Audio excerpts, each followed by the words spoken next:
అయ్యారండి ఫోన్ అండి. Hello hello Lingaraju గారా? అవును లింగరాజునే మాట్లాడుతున్నాను. మీరెవరో? నేను సార్ దేవాదాయ శాఖ ఈవోని మాట్లాడుతున్నాను. ఏంటి విషయం?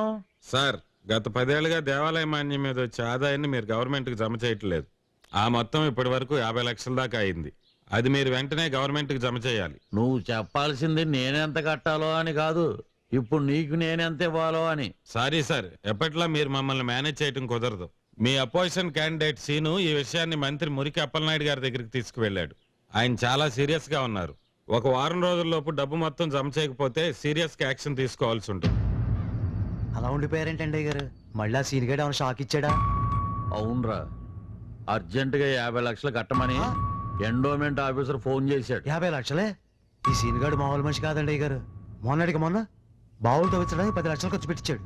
ఇప్పుడు 50 లక్షలు ఖర్చు పెట్టేస్తున్నాడు. తమలాగే ఊరుకుంటే చివరికి మిమ్మల్ని కట్టుబట్టలతో రోడ్డు మీద నిలబెట్టేసేలా ఉన్నాడు. మీరు తొందరపడి ఏదో ఒకటి చెయ్యాలండి అయ్యారు. చెయ్యాలి. సీను ఆగరా, ఎండను పడొచ్చావు, మజ్జిగ తాగరా.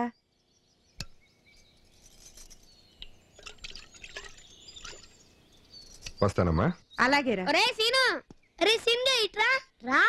ఏంట్రా? రేపు నువ్వు ప్రెసిడెంట్ అవుతున్నావు అంట కదా? ఎవరు చెప్పారా? బళ్ళ అందరూ అనుకుంటున్నారు. నువ్వు ఊళ్ళో ఎవరికేం కావాలన్నా చేస్తున్నావు. మాకు కూడా చేయించు. వాళ్ళు అడుగుతున్నారుగా, ఏం కావాలో చేసి పెట్టు. ఏం కావాలరా? ఏం కావాలంటావేంటి? మేమేం అడిగినా చేయాలి. అలాగే చేస్తాను, చెప్పండి. మేము బళ్ళ ఆడుకోవడానికి గ్రౌండ్ ఇప్పించాలి. సరే. జీలరాంబాబుతో చెప్పి జీళ్ళు అరువిప్పించాలి. అరవెందుకు, ఊరినే తీసేసుకోండి. మేము రోజు ఆడుకోవడానికి గోళీలు నువ్వే ఇవ్వాలి. ఓకే. మేము ఎప్పుడు అడిగితే అప్పుడు బడికి సెలవు ఇప్పించాలి. ఎందుకు? గోళీలు ఆడుకోవడానికి. ఇదిగో ప్రెసిడెంట్, మేము అడిగినవన్నీ చేసావనుకో, మేము పెద్దయ్యాక మా ఓట్లు కూడా నీకే వేస్తాం. అప్పటిదాకా నువ్వేగా మా ప్రెసిడెంట్వి. ఏంటి మాట్లాడవేంటి? చదువుకోని ప్రెసిడెంట్ కంటే చదువుకున్న ప్రెసిడెంట్ అయితే ఊరు ఇంకా బాగుంటుంది. వెళ్ళి చదువుకోండి. అలాగేలే.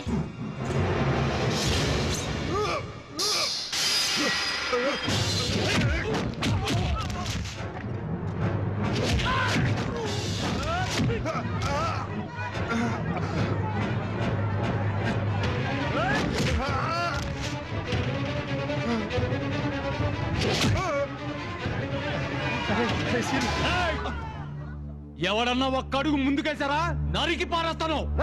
అంతా వినండి. సీనిగాడికి ఎవరన్నా ఓటేసినా, ఈడికి సాయం చేసినా, ఈడికి పట్టిన కథ మీ అందరికీ పడుతుంది.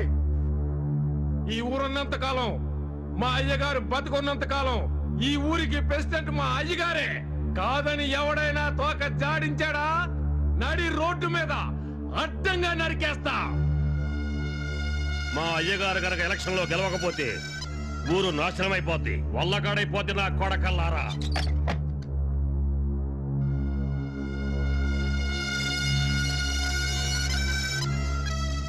వదండ్రా, వదండి.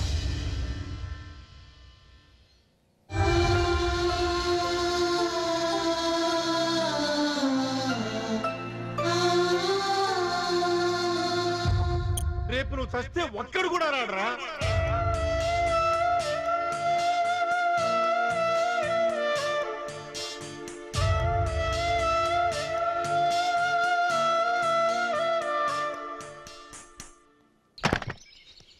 ఎక్కడికి తాత? సీనిగాడి దగ్గరికి. వాడికి సాయం చేస్తున్నామని తెలిస్తే నేను చంపేస్తాను. చంపేస్తే చంపేనీరా, ఆడి కోసం చావట్లేదు, ఊరోళ్ళ కోసం చస్తున్నాడు. ఇన్నాళ్ళకి ఈ ఊళ్ళో ప్రెసిడెంట్ గా ఎదిరించే మొగోడు ఒకడు పుట్టాడు. ఆ మొగోడు చావడానికి ఇల్లే. ఏ మంగా ఎక్కడికే? సీనుని కాపాడడం కోసం. చావాలనుందా? నీలాంటి చాతకానుడికి పెళ్ళంగా బతికే కన్నా అదే నయం. నా మాటిను. వద్దయ్యా, వద్దయ్యా. నేను సస్తే చచ్చాను కానీ సీనుగాని మాత్రం బతికించుకోవాలి.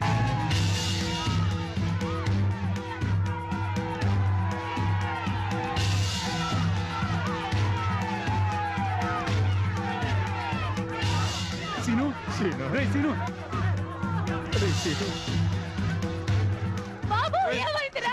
బాబు, ఒరేయ్ తమ్ముడు, బాబు.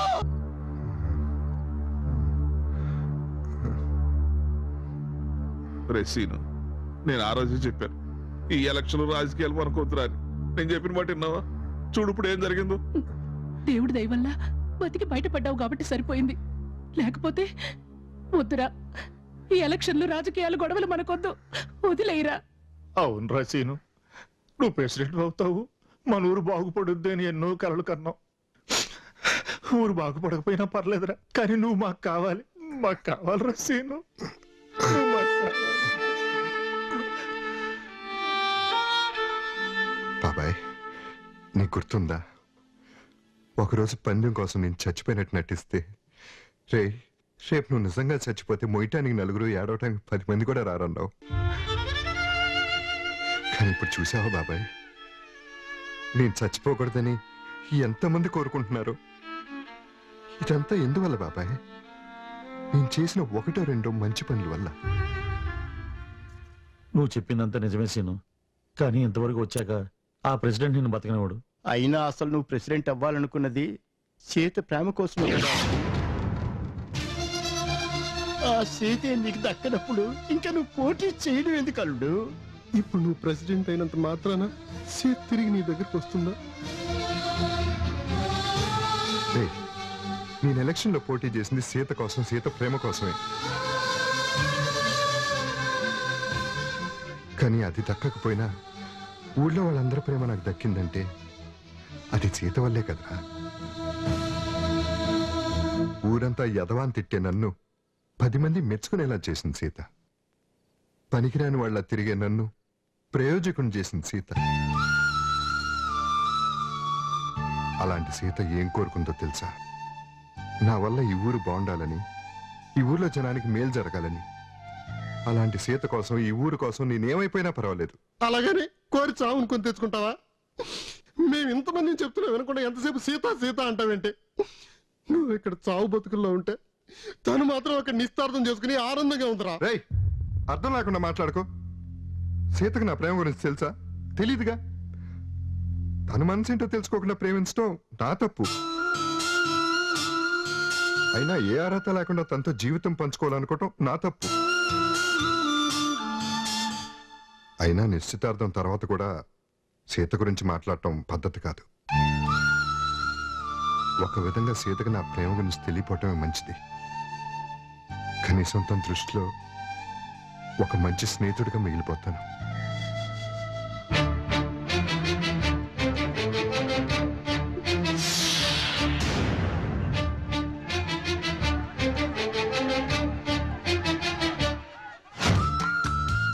నేను ఒక అమ్మాయిని ప్రేమిస్తున్నాను. నా ప్రేమను గెలుచుకోవడం కోసం నేను ఏదైనా చేస్తాను. మరి నా ప్రేమ తప్పకుండా గెలుస్తుంది.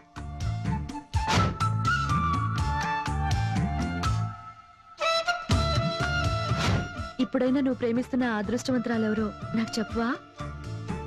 తప్పకుండా చెప్తాను సీత. రేయ్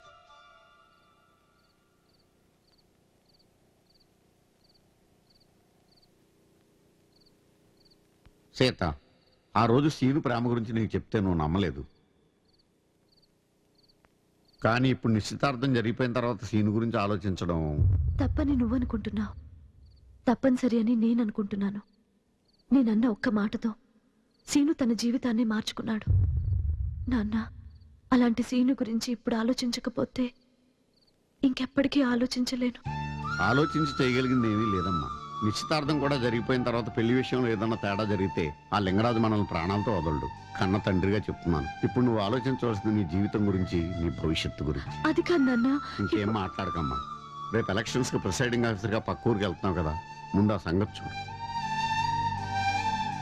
జరగదని తెలిసాక ఆలోచిస్తే మిగిలేది బాధే.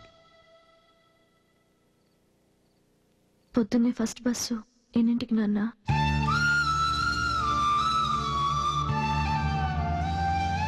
మీలో ఎవరైనా నాకు ఓటు వేయడం మానేసి ఆ కుర్రవేదవ సీనుగాడికి ఓటు వేశారనుకో, ఊళ్ళో మీరు ఉండరు, నా దగ్గర తనఖా పెట్టిన మీ ఆస్తులు ఉండవు.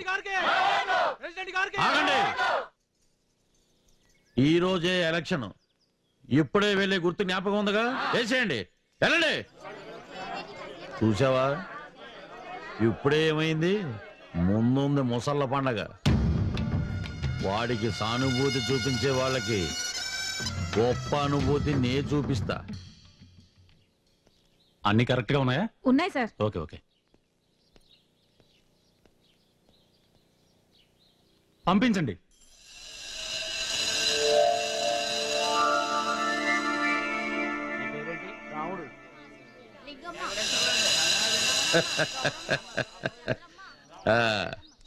ఏంటి సార్, అవతల పోలింగ్ జరుగుతుంటే టెన్షన్ లేకుండా కూర్చున్నారు?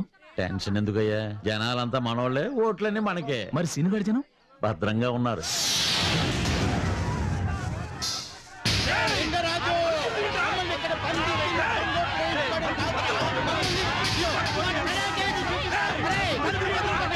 మీరు మామూలు మనుషులు కదండి, మహానుభావులు. మరి మా అయ్యగారంటే ఏమనుకుంటున్నారు? అయ్యగారు తమరు కూడా ఓటేసేయచ్చు కదా. నా ఓటు సీనుగాడికి అని చెప్పాను కదరా, వాడు రాని. ఒరేయ్, 4 పీకితే కానీ నా కొడుకు నోరు మూసుకెట్టలేరు. ఎత్తండి సెటర్. నోటుకొచ్చేటప్పుడు నరికి పారేస్తాం. ఎంతమంది నరుకుతారా? నరకండి. ఈ లింగరాజు పాలెంలో మా అయ్యగారు చెప్పిందే న్యాయం, చేసిందే ధర్మం కాదనే మగాడేవడ్రా.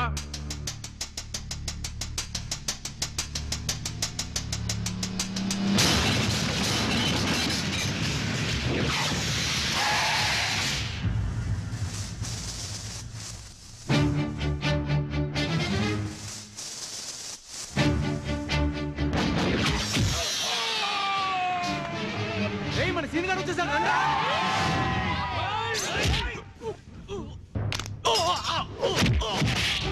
ఇంతకాలం ప్రెసిడెంట్ గారు ఏం చేయించినా మీరేం చేసినా ఊరుకుంది చేతగాకో చేవలేకో కాదు. నా వల్ల ఈ ఊళ్ళో గొడవలు జరగకూడదని.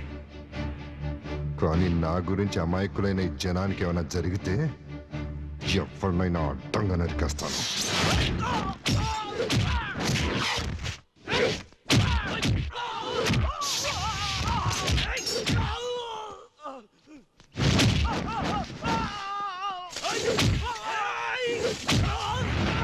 Hey!